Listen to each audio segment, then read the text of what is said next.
I never thought I'd be writing this, but life has a way of surprising you when you least expect it. I'm 35, and until last week, I was living what I thought was a perfect life with my wife of 5 years. We've been together for almost a decade, and honestly, things couldn't have been better. We rarely fought, supported each other through everything, and had the kind of relationship others envied. We'd always been clear about our boundaries.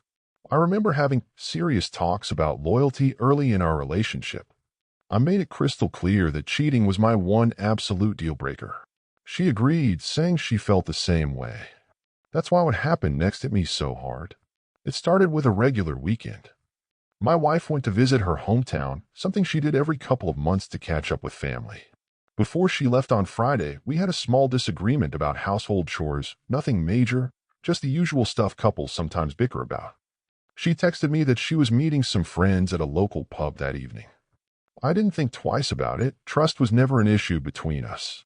That night, before going to bed, I sent her a quick message wishing her a good time. When I woke up the next morning, I saw 3 missed calls from her at 3:30 a.m. My stomach dropped. Something fell off.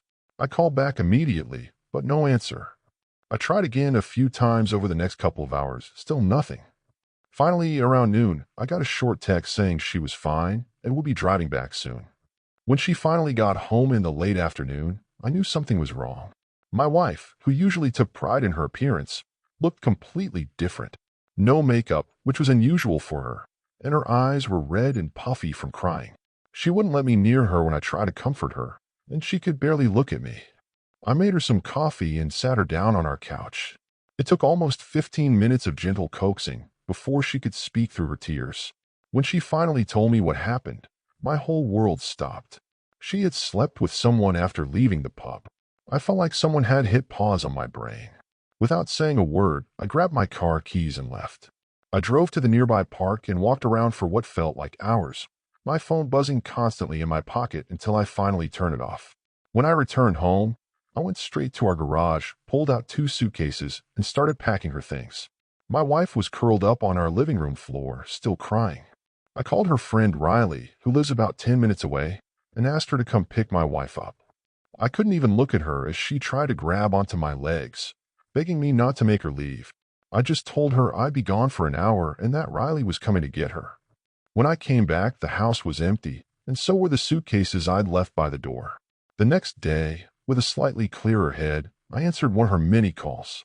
I told her to email me every detail of what happened that night, warning her that leaving anything out would eliminate any chance of fixing this. She sent the email that evening, but I couldn't bring myself to open it. Since then, I've been living like a machine. Wake up, work, exercise, sleep, repeat. I blocked her number and all her social media. I've talked to divorce lawyers and separated our finances. Her friend Jasmine showed up at our house yesterday, demanding to know what was going on. I simply told her to ask my wife and shut the door. Yesterday, my wife slipped a note under the door asking to meet tomorrow. I've been staring at it for hours, unsure what to do. The strange thing is, I don't feel angry or sad. I just feel empty, like I'm watching someone else's life fall apart instead of my own. After thinking it over for a day, I decided to meet with her, but I left that email unopened. When she came to our house, the sight of her shocked me.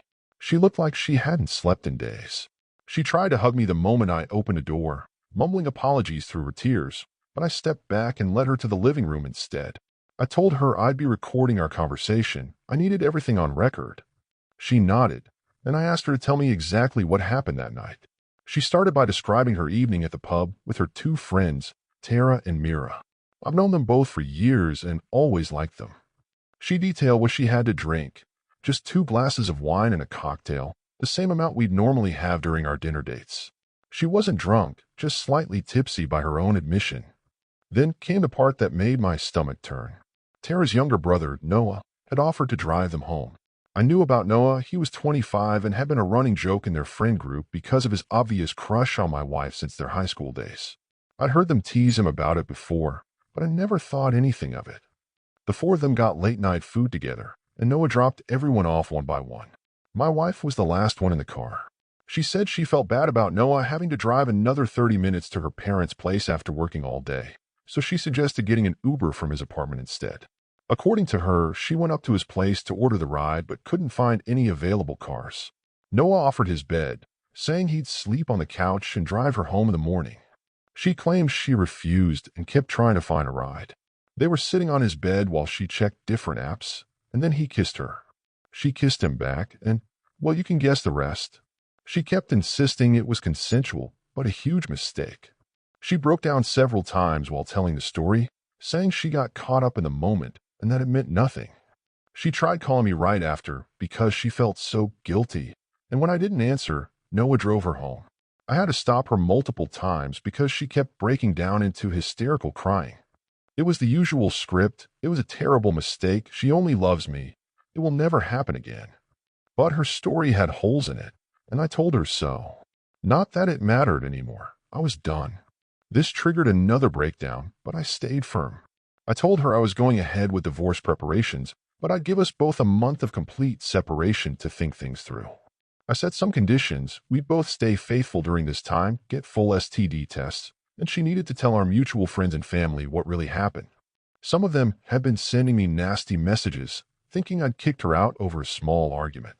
She agreed to everything immediately, though she added that she didn't expect me to stay faithful to her. I know some might criticize my decision to not file for divorce right away, but I need to be absolutely certain about this choice. Right now, I'm 99% sure we're heading for divorce, but that 1% of doubt is enough to make me want to take some time to process everything. A lot of friends have been telling me I'm handling this too calmly, that I should be angrier or more emotional. Maybe they're right, but this numbness feels safer somehow. It's like my brain has put up a wall to protect me from feeling everything at once. Looking back at her story, things don't add up. Everyone's focusing on how honest she was in coming forward, but I keep thinking about the details. There's this guy who everyone knows has wanted my wife for years, and suddenly a 30-minute drive is too much for him? And somehow the solution to this involves them ending up on his bed? The more I think about it, the more it seems like a planned situation rather than a random mistake. My friend Marcus, who went through something similar last year, keeps telling me to read the email she sent. He says knowing all the details helped him make a clear decision in his case. But others are saying I should just move forward without torturing myself with the specifics. Right now, that email sits in my inbox like a ticking bomb. Part of me wants to know everything, but another part wonders if more details will just make this harder. The hall pass she offered was interesting, telling me I don't need to stay faithful during our month apart. I know exactly what that is. It's her trying to level the playing field. If I sleep with someone else, she can say we're even. But I'm not interested in revenge or evening the score. That's not who I am. What bothers me most isn't even the physical act of cheating. It's the series of choices she made that led to it. She chose to go up to his apartment. She chose to sit on his bed. She chose to kiss him back. Each step was a conscious decision to disrespect our marriage. It wasn't one mistake, it was a chain of decisions. The numbness is starting to crack a bit. Yesterday, I found one of her sweaters in the laundry, and for a moment, the smell of her perfume made my chest tight. But then the numbness came back like a safety blanket. My sister says I'm in shock, that eventually all these feelings will hit me at once. Maybe she's right. The funny thing is, everyone keeps asking if I'm okay, but I don't know how to answer that. Am I okay? I'm functioning. I'm working. I'm eating. I'm sleeping. But I feel like I'm watching someone else's life through a window. The person going through the motions of daily life doesn't feel like me. Some of our mutual friends have started taking sides. Most of them knew about Noah's crush on my wife. It was this long-running joke that doesn't seem so funny anymore. Tara, Noah's sister, hasn't contacted me at all. I wonder if she feels guilty for enabling the situation all these years. Tonight, I have to decide what to do with that email. Part of our agreement was that we'd have no contact for a month, but that email sits in my inbox like an anchor to that night. Maybe knowing the full truth will help me move forward, or maybe it'll just give me more images I don't need in my head. I keep thinking about all our conversations about cheating, how we both agreed it was unforgivable. Now here we are, and I'm the one who suggested a month to think things over. But I know why I did it. I need to make this decision with a clear head, not in this robot-like state I'm in. When I finally make the call, I want to be sure it's really me making it, not this numb version of myself who's just going through the motions. The next few weeks will be crucial. Either the numbness will wear off and I'll find the clarity I need, or it'll confirm what I already know deep down, that some things, once broken, can't be fixed. No matter how sorry she is, no matter how many tears she cries, I'm not sure I can ever look at her again without seeing her with him. Thank you for watching. If you enjoyed this story, please hit that subscribe button to help us reach our goal of 1,000 subscribers. Don't forget to give it a thumbs up and share it with friends or family who might enjoy it too. Your support means a lot. And if you have any thoughts, questions, or story ideas, drop them in the comments below. I'd love to hear from you. See you in the next story.